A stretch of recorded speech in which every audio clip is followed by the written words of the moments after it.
Dear domestic employer, you cannot afford to employ your next domestic staff without watching this video till the end. Wait till you again if you make some of the mistakes some of us have made, right? So you know how across Nigeria and Africa generally, when you're thinking employing a house help, like we call it, you're thinking recommendations from family, friends, relatives, or maybe you're just, you have like family members who are indigent in the village and they say, oh, let my daughter or my son live with you, and then in exchange they can go to school, all those cool stuff, right? However, those things are not guaranteed and they're not sufficient verification process. So in today's video, I'm going to be talking about some of the things we often do and how we can do them differently so that we can change this domestic employee-employer relationship, and some of the horrific stories that I'm beginning to hear do not get repeated in your case. I'm going to be sharing some things from my life. I'm also going to just be picking up from information and people have shared with me as I continue to work with people in navigating this very sensitive aspect of their lives. But one of the biggest things I want you to take out of this video is that for us to get this thing right, we have to change our mindset. It's a mindset thing first. You need to stop seeing yourself as a madam. Start to think employer, right? Imagine how corporate organizations would be thorough and the amount of due diligence that goes into getting the ideal employee for that job role. One of the things we fail to understand is that we're not employing for just skills. You're also thinking fit, right? You're thinking, does this person fit into my culture, into my values? Oftentimes when people come, we're checking if they have technical skills, and most times they will tell you yes.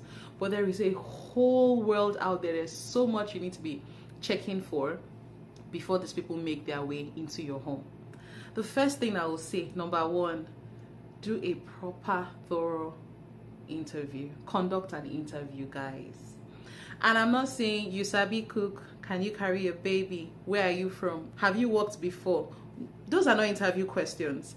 At the level of the domestic worker, domestic employer relationship, there are different ways to conduct these interviews. You're not going to be asking those random questions because anybody can see anything. You sabi cook? Yes, I can cook. Can you carry a baby? Yes, I can carry a baby. What have you gained? Tomorrow you say, I thought you said you could carry a baby. There is an interview process. And I'll just say at this point that if you want to know more, please look out for when we start our registration for the big events we have in June. In June, we're going to be doing a whole conversation on domestic employee relationship. It's going to be big, it's going to be massive. I am even looking forward to it. But at the end of the day, whether you're getting your domestic workers from your friends or family, you want to ensure that at the end of your interview process, you understand their personality, their approach to work. There are some salient questions you must understand that gives you an idea of who this person really is. So number one, you must conduct an interview. Number two, please, everything they tell you in the interview, verify. Check them out.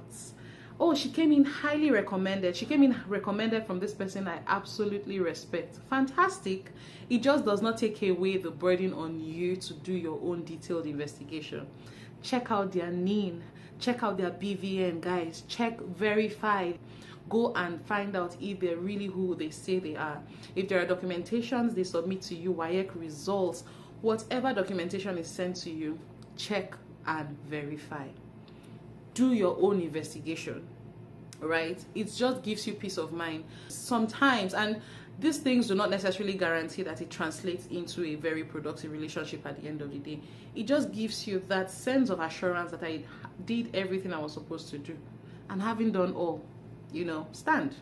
Interestingly, a lot of apps and websites are gradually being developed that allow you check to see if your employee is who they are.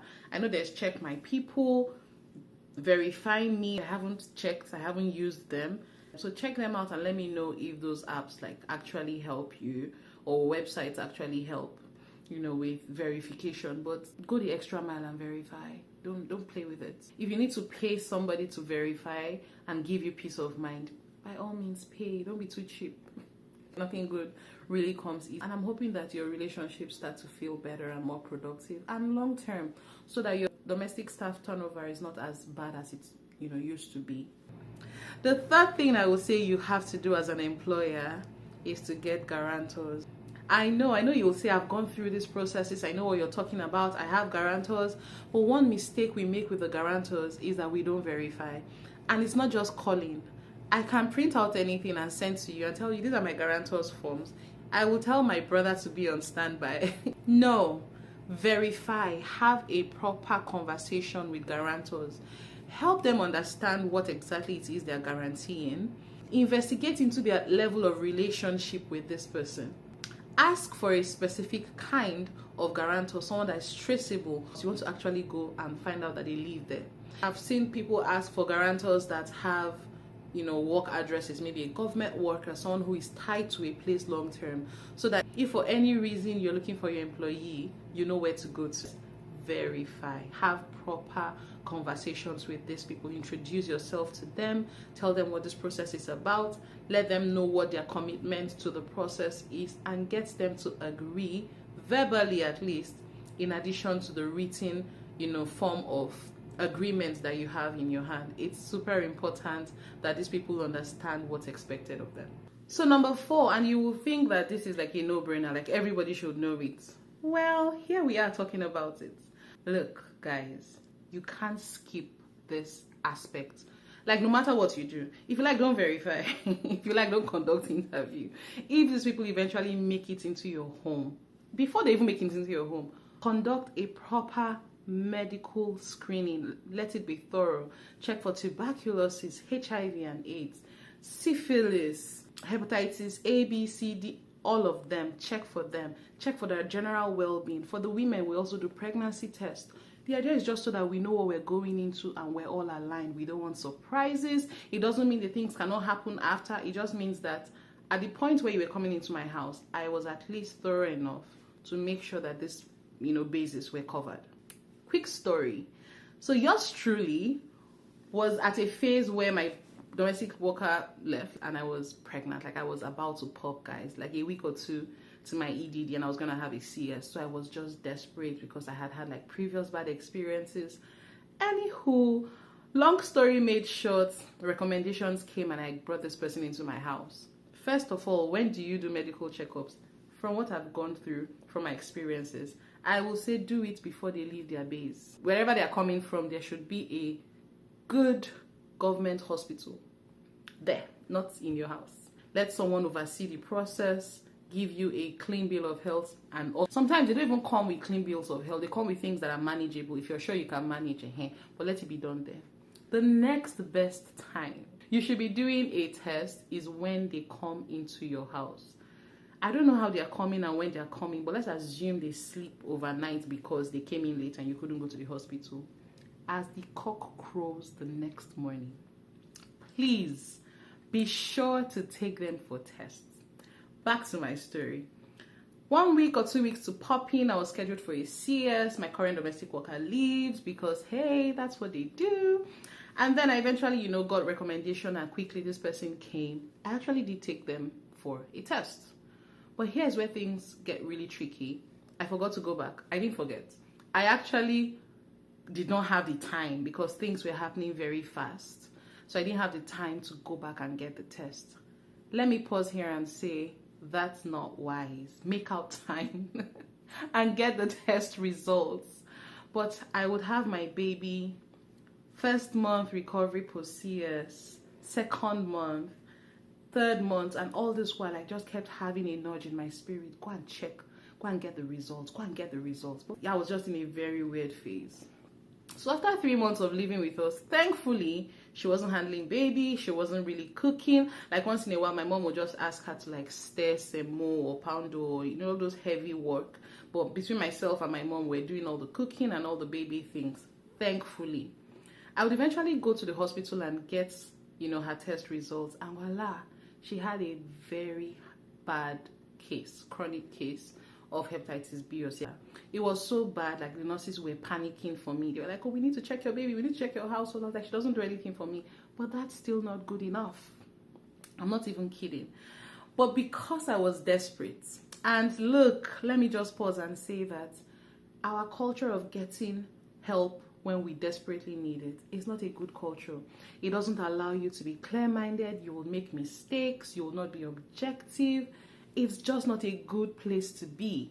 Like, I was just in the thick of it, and I said, if there's a medication she can be taking, we're willing to pay for the medication. Lesson number 4B. No go they do pass yourself. Don't take more than you can chew. So we bought medication, and the medications were very expensive. And they told us that if my staff could be on it daily, like they'll be fine, but they just have to be, you know, on it so that it suppresses the, you know, sickness in their body, and over a period of time there is a possibility that they will disappear.